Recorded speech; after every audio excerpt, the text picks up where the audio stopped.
행동 경제학으로 풀어보는 투자 심리 2회차 시작하겠습니다. 이번 기사의 제목은 로또 번호를 직접 정하면 당첨 확률이 높다고 착각하는 이유. 자만은 우리의 천성, 투자에선 자기 과신이 문제의 시발점이다 라는 내용입니다. 사람들은 모두 터무니없는 과신의 동물입니다. 우리네 생활에서는 이를 간결하게 표현하는 속담이 여러 개 있죠. 지금의 한국 사회에서는 내로남불입니다. 내가 하면 로맨스, 남이 하면 불륜. 타인의 눈에서 티끌은 잘도 보지만 내 눈 속에 대들보는 보지 못한다. 개구리가 올챙이적 생각을 하지 못한다. 이러한 말들은 전부 자기 과신에 대한 얘기입니다. 조금 더 과거로 가볼까요? 율곡 2는 우리의 일생에 있어서 피해야 할 세 가지가 있다고 했습니다. 첫째가 소우년 등과, 두 번째가 중년 상처, 세 번째가 말년 빈곤. 즉, 너무 젊어서 출세를 하면 그 끝이 좋지 않다. 배우자를 잃는 것은 몹시 큰 고통이자 불행이다. 늙어서 가난해지는 것은 너무나 비참한 일이다. 기억을 더듬어 보세요.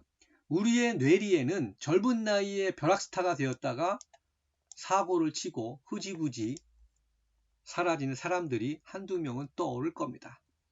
왜 이렇게 사람들은 과신에 잘 빠질까요? 그건 바로 진화의 산물이기 때문입니다.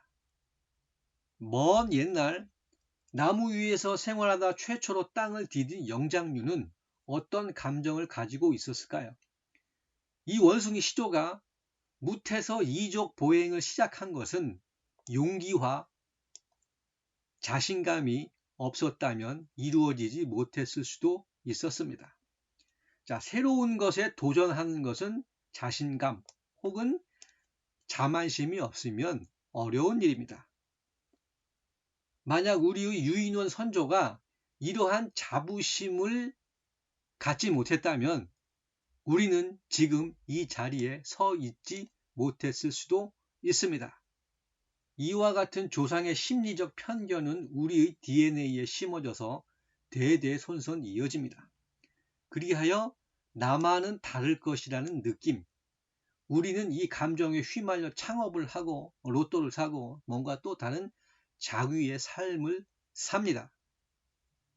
이와 같은 자기 과신이라는 심리적 편향은 위험을 과소평가하게 만듭니다. 반면에 자기의 통제력은 과대평가를 하지요. 경제학자 올라 스벤손은 그림과 같은 질문을 통해서 과신의 비율을 측정을 했습니다.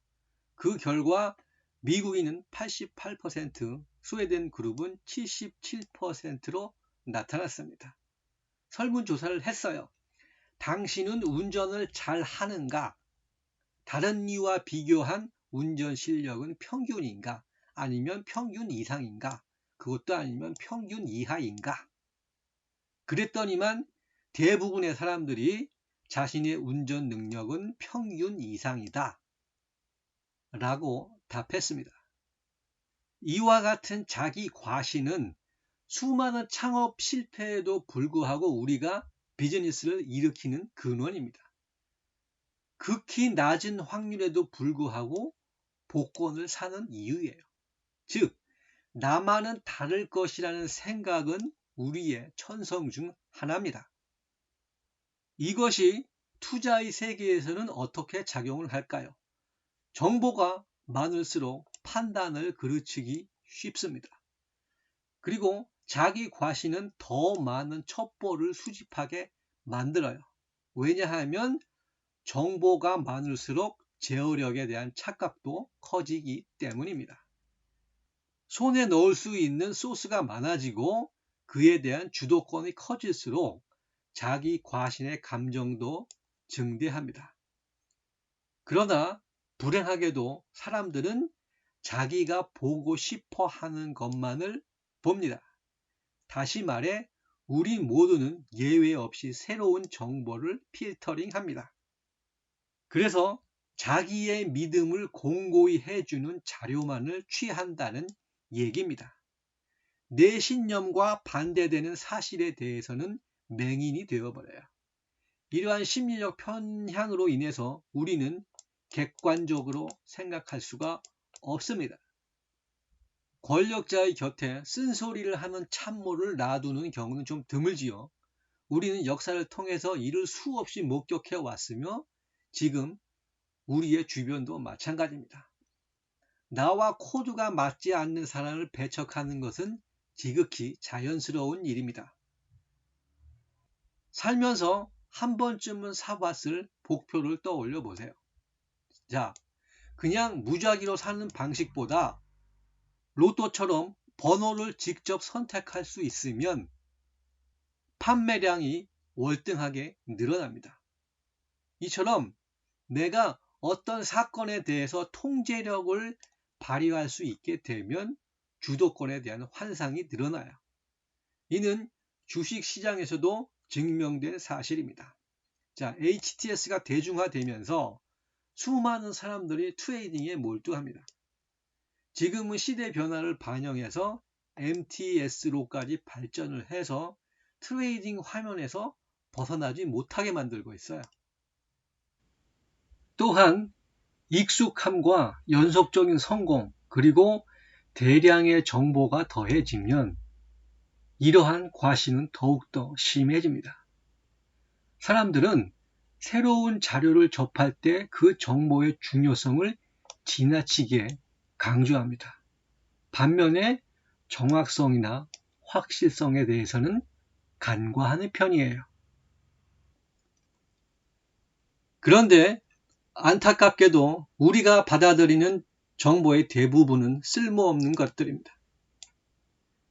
당신이 볼만한 자료라고 생각하는 것들은 부정확한 소문이거나 지나간 과거에 불과합니다. 어디서 많이 들었던 얘기, 새로운 것이 없어 보이고 식상합니다. 온라인 세상에서는 대량의 정보가 넘쳐납니다. 예전에는 정보를 선점하는 소수가 경쟁에서 이기는 시대였어요. 그러나 지금은 범람하는 소수의 진위를 가리는 것이 문제가 되고 있습니다. 특히나 금융시장에서 우리가 주워드는 정보는 누군가가 악의적인 목적으로 퍼뜨린 것일 수도 있어요. 때문에 첩보에 목말라 하지 말고 기업의 사업 보고서를 차근차근 읽는 것이 투자의 첫걸음이 됩니다.